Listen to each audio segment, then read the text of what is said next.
Vote for OPS का एक ऐसा मुहिम जो है चली है कि वोट फॉर ओपीएस के साथ जितने भी लोग मुझसे जुड़े हैं आज तक, वो कहीं ना कहीं सफलता की तरफ जरूर बढ़े। तो कुछ ऐसे मोमेंट होते हैं या कुछ ऐसे किस्से होते हैं जो कि आप कर्मचारियों के लिए स्पेशल हो सकते हैं साबित। जैसे कि आप मान लीजिए कोई आज आपने जो अपने लिए आवाज़ उठाई है, यानी कि जैसे आप चैनल सब्सक्राइब करते हैं और उस पर एक कमेंट्स चलता है या कमेंट्स के बाहर आती है कि पुरानी पेंशन योजना बहाल होनी चाहिए। साथियों नमस्कार। तो कैसे हैं आप सब? आशा करता हूँ आप सब अच्छे होंगे।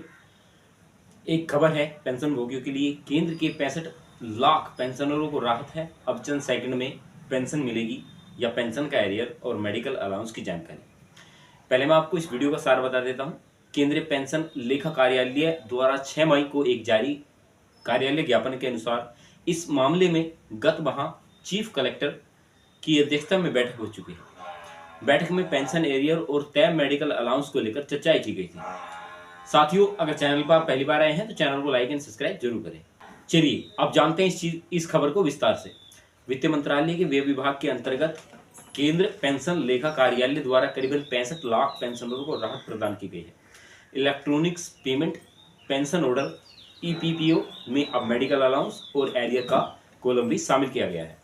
इसके माध्यम से पेंशनर अपने मेडिकल अलाउंस और एरियर पेंशन की जानकारी चंद सेकंड में ले सकते हैं।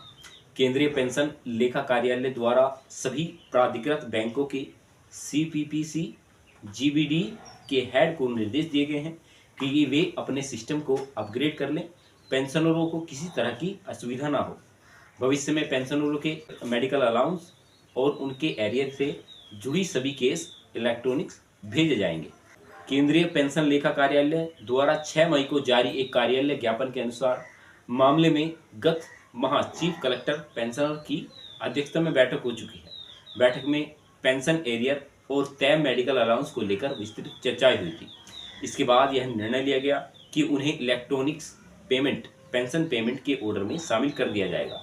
सभी प्राधिकृत बैंकों के सीपीसी जीबीडी के प्रमुखों से कहा गया है कि वे 15 मई तक जरूरी बदलाव कर सकते हैं।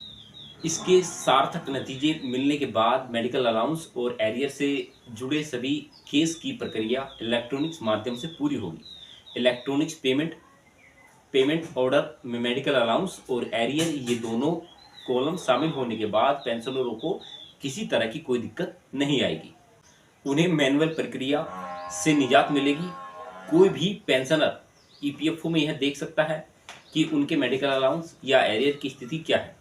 अगर संबंधित बैंकों को इस प्रक्रिया को शुरू करने में कोई दिक्कत आती है तो उस स्थिति में तकनीकी मदद के लिए धीरज कुमार, जो कि साइट इंजीनियर है, साइंटिफिक ऑफिसर हैं, से संपर्क किया जा सकता है।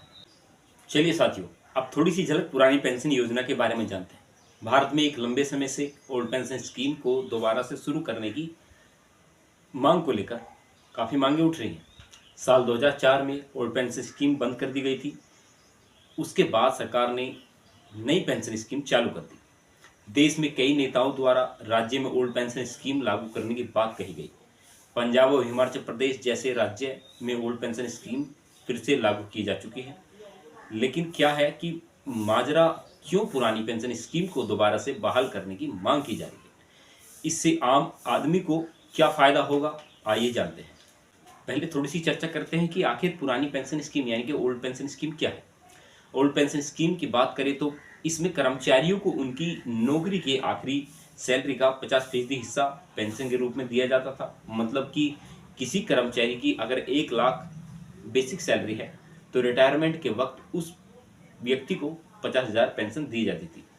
इसके लिए कोई कटौती शामिल नहीं थी और महंगाई भत्ते के साथ 6 महीने का 1 साल में महंगाई भत्ते के जुड़ता था। यानी कि सरकार जैसे महंगाई भत्ता बढ़ाती है हर साल, उसका असर वर्तमान में कार्य कर रहे कर्मचारी की सैलरी पर पड़ता है।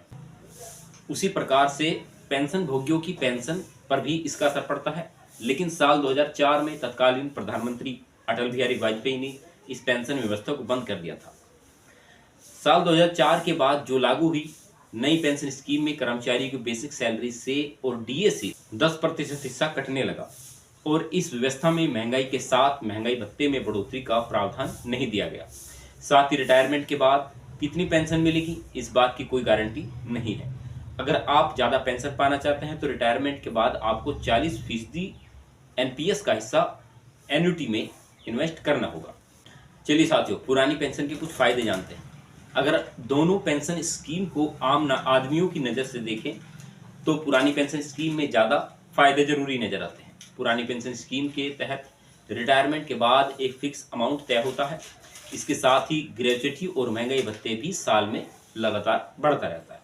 तो वहीं इसके साथ ही सैलरी से भी कोई पैसा नहीं कटता।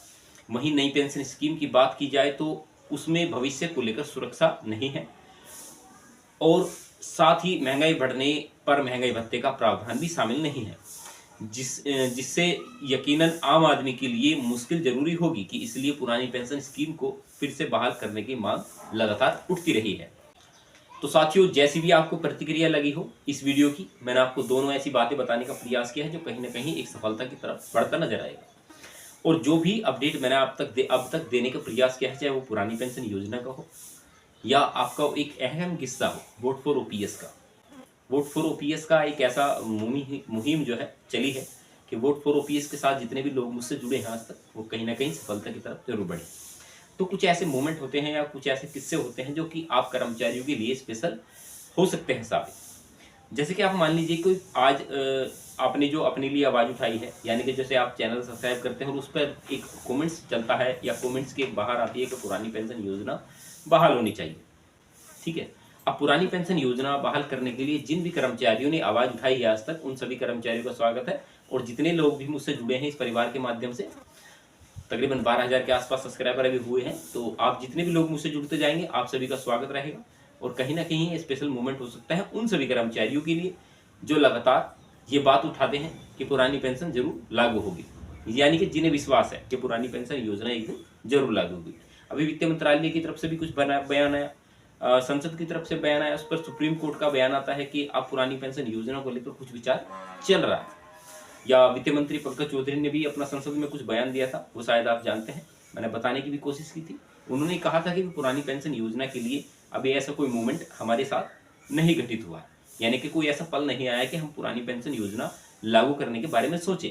लेकिन कुछ एक ऐसा वर्ग सामने निकल कर आया, जैसे कि आम चुनाव है तो उसमें एक ऐसा वर्ग सामने निकल कर आया जो कि पुरानी पेंशन योजना लागू करने का पूरा दमखम रखता है। ठीक है, तो उसको लेकर आप चर्चा कर सकते हैं, वीडियो में कमेंट्स कर सकते हैं, या कुछ ऐसा आपके पास संशोधन हो जो कि आप कर्मचारी वर्ग को ये साधने पर या सोचने पर मजबूर कर दे कि इस प्रकार से हम पुरानी पेंशन योजना ले सकते हैं।